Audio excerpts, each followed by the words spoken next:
Welcome back everybody to Crypto for You. My name's Tony and today we're looking at the bulls versus bears showdown because Bitcoin is currently consolidating and what we see is both bulls and bears speculating on what's going to happen in the near term. And today we're going to be tackling Bitcoin from both directions and comparing both sides to figure out is Bitcoin more bullish or bearish? Who's gonna win? If you guys like the content and want to see more, don't forget to leave a like down below and subscribe. Don't forget to check out the Telegram channel link in the description where you guys can find more information and talk to me more about stuff like this. Anyway, let's get straight into the video because Bitcoin is consolidating. Bitcoin has slowed down after this huge move, and what we see is the spotlight is leaving Bitcoin, and now the altcoins are pumping like crazy. You can see an average of a 30% rise over the top 1,000 coins in the last week. In the last days, of course, we didn't see that big of a rise, but we do see still a 5-6% move on the average, with a lot of coins still having huge gains, these single ones out, like for example, Tron or EOS. We see a lot of coins like that. But today we're talking about Bitcoin. While Bitcoin is not in the spotlight, if Bitcoin does do a big move, it's going to enter the spotlight once again. It looks like there's a big move coming soon. The question is in which direction we're going to go. There's multiple different patterns, starting off with a bearish one. There's a bearish pattern forming currently.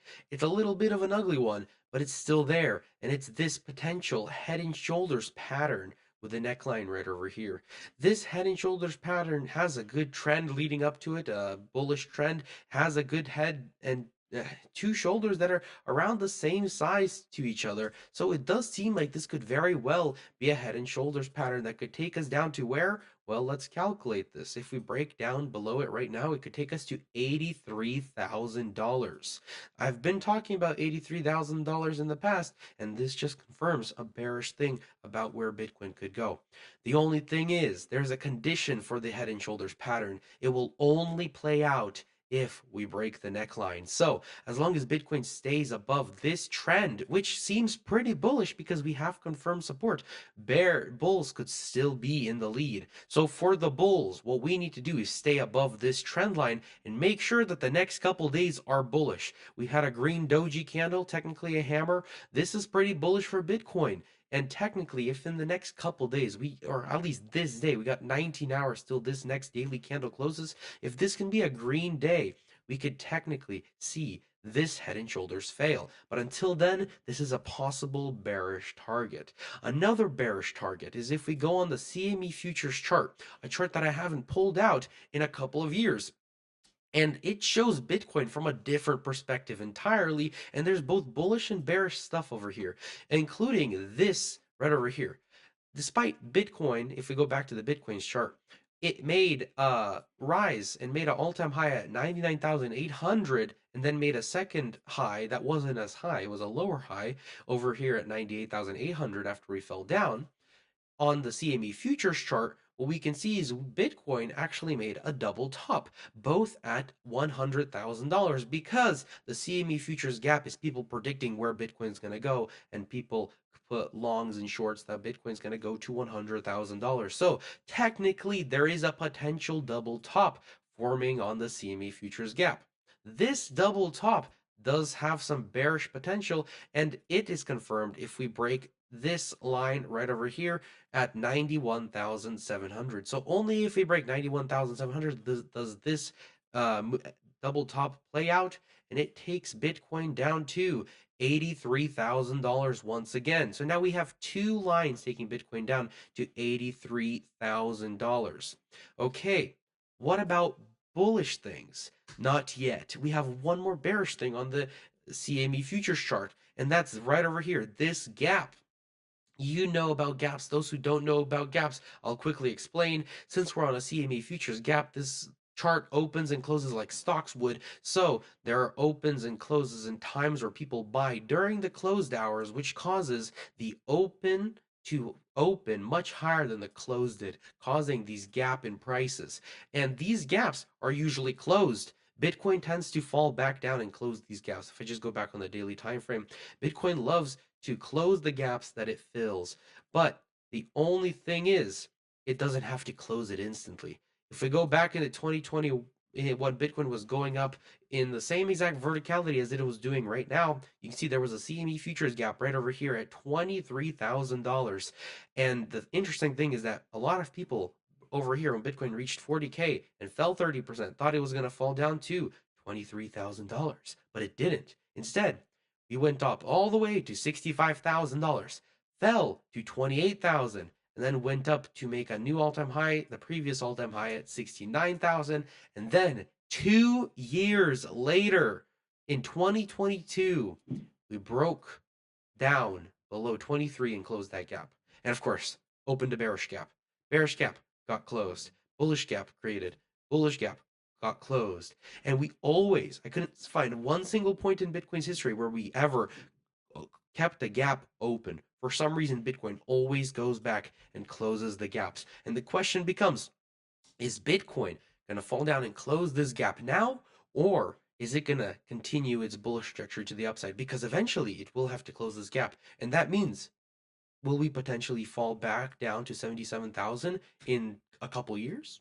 Well, it all depends on if Bitcoin falls down now or in the future. So technically, if you want to be more bullish on Bitcoin in the long term, you got to be bearish on the short term. Because technically, if we don't confirm this gap now, we either never confirm it or during the bear market, we're falling down to 77,000. But this gives us more of a magnet for Bitcoin to fall back down to the CME futures gap.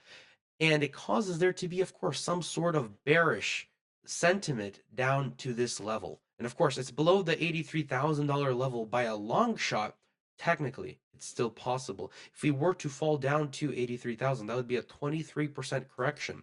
Remember, back in 2021, we had this correction that lasted around, let's see how long.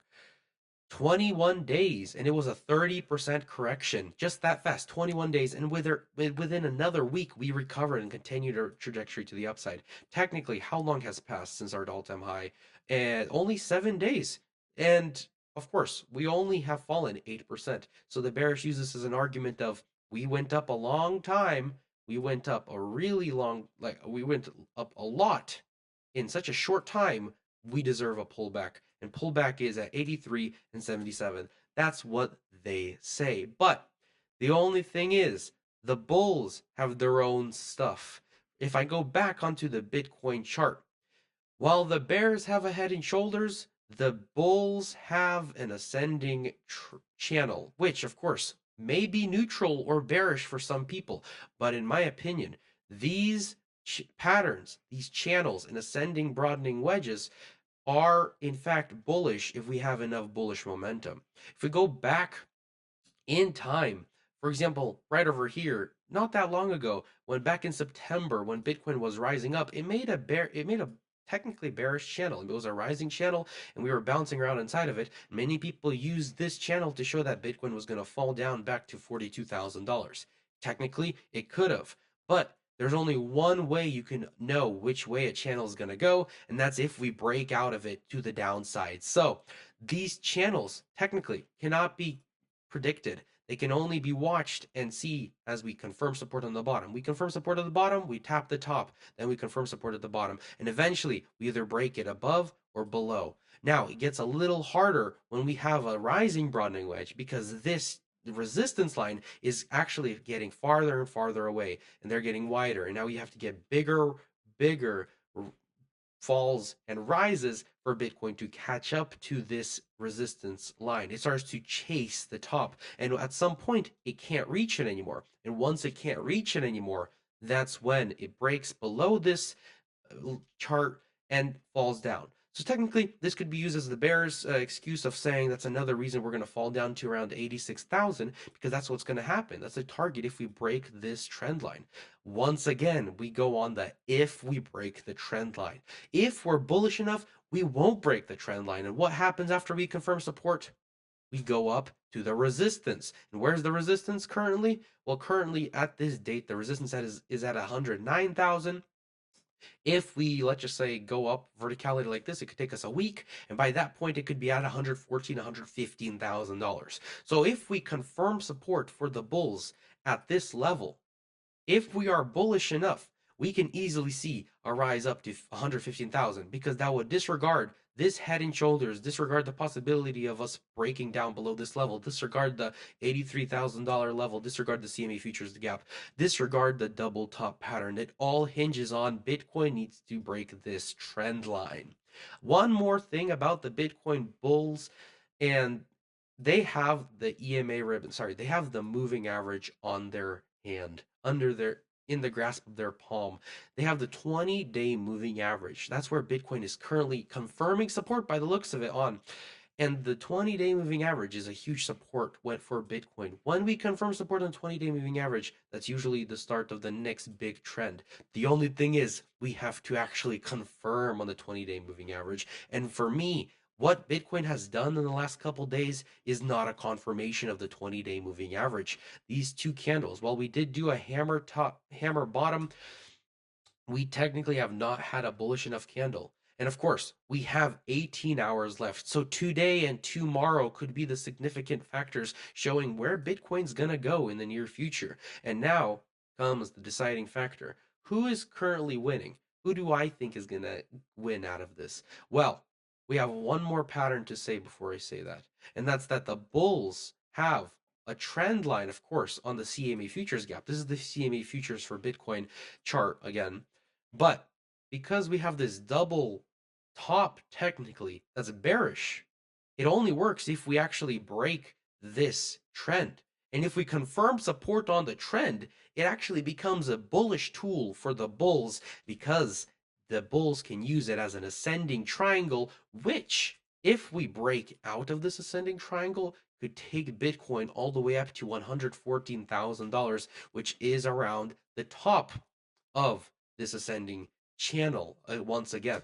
So the bulls have the ability to get a big, massive bull run, the next big step to the upside once again, but it all hinges on the fact that we need to confirm support on this trend and confirm support on the daily moving averages. One last thing, the EMA ribbon. The EMA ribbon is really useful for Bitcoin. And if we were to fall down to $83,000, if we are to fall down below this trend line for some reason, then the bearish side plays out and we probably will fall down to 83,000. That's a huge support level. And if we do, we technically are going to confirm support at the bottom of the EMA. And looking through history, the bottom of the EMA, if we confirm support on there and continue to go up after that, that could be an insanely bullish move for Bitcoin in the long term, because confirming support on the EMA ribbon will give us the ability to reach $150,000, $200,000 easily.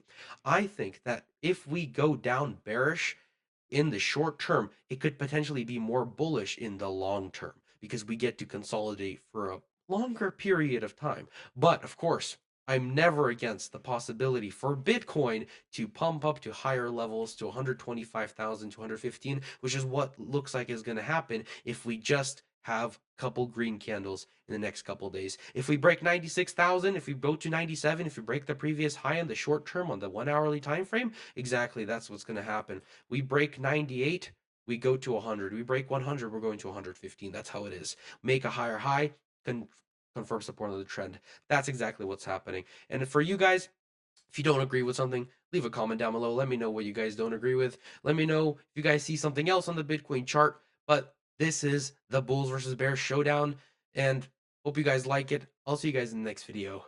Bye.